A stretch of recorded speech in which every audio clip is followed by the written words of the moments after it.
Cette semaine, l'Égypte a inauguré plusieurs méga-projets. Hier, le président Abdel Fattah el-Sisi a donné le coup d'envoi pour 32 projets. De toute façon, on va parler sur le discours du président de la République qui a prononcé hier et ses projets avec notre invité ce matin, Dr Cherif Demirdesh. Bonjour. Bonjour. Là, on a commencé la semaine dernière par la récolte du blé. Voilà, c'était le lancement qui a été fait à El Farafra et Wadi Guidid comme début de la bonification de 1,5 million de fédans, soi-disant pour les Français, on parle français, alors 3 millions d'hectares à peu près, pour bonifier les terrains de l'Égypte. De toute façon, il y a du travail. Quand vous voyez ce qui se passe en Égypte en tant que développement actuel? Il y en a du travail, ça c'est vrai. Sur plusieurs échelons, on peut constater qu'il y a du travail. Le discours d'hier, ou bien l'événement d'hier, il y avait, disons, des messages. Oui, qui étaient, de mon point de vue, très importants. Bien sûr, le projet de housing, le logement, les logements sociaux, ça c'est très important. Bien sûr, il tente d'arriver à un nombre de 650 000 logements. C'est très important. Hier, il a inauguré une phase, c'est-à-dire à Badr el City, tout ça. Vous parlez de à peu près 5000, disons, unités, quoi que ce soit. Mais hier, le président, dans son discours, premièrement, il a parlé de la corruption et qu'il n'y a personne de la loi. Oui, c'est vrai. Même si cette corruption est dans le palais présidentiel. Exactement. Ça, c'est très important. C'est vrai. Parce que moi, personnellement, comme vous savez, hein, mon point de vue, toujours, que la première menace qui confronte l'Égypte, à l'intérieur, hein, je ne parle pas du complot extérieur, c'est la corruption. C'est comme une poche percée, vous la remplissez avec quoi que ce soit, ça va fuir. Ah. Alors, il a parlé de ça. Deuxièmement, il a parlé des data, des informations non précises données par des responsables. Quand il a adressé le ministre du Transport, il lui a dit que les informations qui ont été délivrées ne sont pas précises. Alors là, le président, il constate, et c'est très important, parce que c'est le président qui est, disons, en face de... Alors, quand il donne des informations qui ne sont pas précises, qui ont été reliées au président par ses adjoints ou des responsables du gouvernement, c'est l'image du président qui est abîmée devant le peuple. Alors ça, c'est très important. Les fausses, je ne veux pas dire fausses, les informations non précises. Alors, la corruption, les informations non précises. Troisièmement, il a parlé indirectement qu'on ne peut pas être l'un contre l'autre. Si on veut aboutir à une meilleure Égypte, il faut joindre les efforts. Ah, c'était un message qui couvre les événements actuels entre les médias, la presse, les journalistes, tout ça, mais c'était un message très important. Alors, moi, je voyais dans son discours cet message, à part, bien sûr, disons, les grands projets dans le domaine surtout des housing. Il parle dans 2 ans de 14 milliards de livres égyptiens.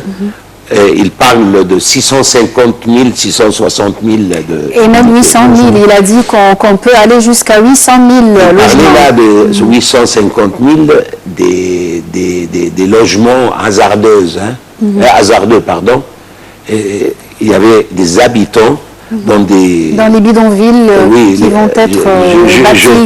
Oui, j'essaye de dire les endroits hasardeux. Je ne veux pas dire bidonville, moi personnellement. Défavorisé, il faut dire. Oui.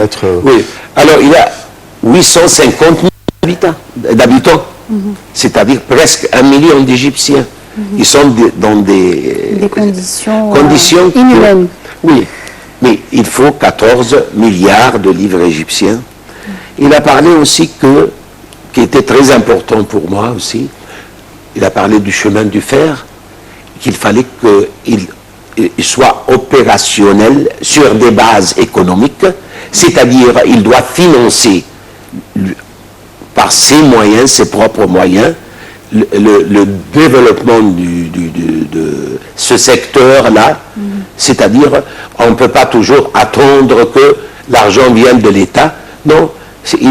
Des études de faisibilité et feasibility studies, c'est-à-dire où est le rendement qui va financer l'expansion, l'amélioration, le changement des wagons, tout ça. Alors là, il parle d'un principe économique pour gérer les agences du gouvernement ou les autorités publiques. Là, il y a beaucoup de projets qui ont été lancés. Vous avez parlé de logements, de routes, des ponts, ainsi que on s'attend à de nouvelles cités. Malia, pour ça, etc.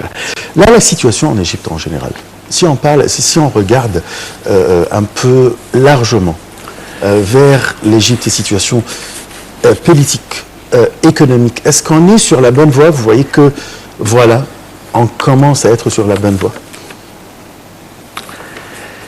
Moi, je suis optimiste. Je suis toujours optimiste. Je sais, dans mon cœur, qu'on va parvenir à franchir cette phase de notre vie qui est très difficile. C'est-à-dire, nous survivons, notre génération, des conditions très difficiles, il faut admettre. Mais il faut aussi admettre que c'est l'accumulation de 60 ans et plus. Ce n'est pas simplement 30 ans de Moubarak. Non, non, non. Moi, je pense sérieusement que c'est l'accumulation de plus de 60 ans. Ok, politiquement, on peut, disons, être optimiste. On voit l'Égypte regagner sa position sur le domaine international. Ça ne va pas changer l'attitude des États qui est en train de nous attaquer sur n'importe quelle occasion. C'est-à-dire... pour remercier les États-Unis parce qu'ils viennent de nous donner 650 blindés très importants dans la guerre du terrorisme. C'est-à-dire ils ont profité de l'occasion de la présence de Sameh Fahmy qui présidait le Conseil de sécurité pour que cette dame qui représente le gouvernement américain lui parle des droits des hommes. Ce qui me provoque personnellement, c'est le seul pays au monde qui a bombardé un autre pays avec des bombes atomiques. Ouais. C'est pas notre sujet. Calmez-vous. Et il parle des droits des hommes. Hein. Ouais. C'est provoquant, mais laissons tomber. Alors, c'était dans le passé. C'est le passé. Ouais. Alors, sur l'échelon, disons, sur le volet politique, l'Égypte regagne sa position mondiale, internationale, arabe et africaine, asiatique, musulmane. Alors, on peut voir ça, c'est-à-dire ça, vous n'avez pas besoin de moi pour démontrer disons, la politique extérieure. Économiquement parlant, la politique intérieure, là. Hein? La politique intérieure. Je vais laisser ça à la troisième volet. Ok. économiquement parlant, le président, il a une perception que si vous voulez des méga résultats, il faut paver le chemin avec une infrastructure impeccable pour attirer les investissements, que ce soit de l'extérieur, de l'intérieur. Vous avez besoin de chemin, vous avez besoin d'électricité, vous avez besoin de l'eau. Ça, c'est son idéal. Le peuple égyptien, il est, disons, En hâte. ah oui, parce que je comprends les prix, l'inflammation, parce que je ne suis pas loin de tout ça. Alors je comprends. Alors on se hâte, on veut quelque chose qui affecte immédiatement notre vie quotidienne. On veut sentir. On veut sentir. Oui. Alors, je comprends comment le président il pense et comment le peuple il râle. Mais Il y a les priorités exactement. Comme du de mon point de vue, pays et les priorités du peuple. exactement. Et, de point de vue économique, je suis un homme d'économie, je pense qu'en majorité, il est sur le bon chemin. Le problème, de mon point de vue, c'est que cette période exige une expertise, c'est-à-dire des experts de très haut calibre. Et je pense que ceux qui sont actuellement, qui tiennent la responsabilité, ils ne sont pas exceptionnels, ils sont bons. Mais cette période exige Des génies. des génies. Ouais. Des génies.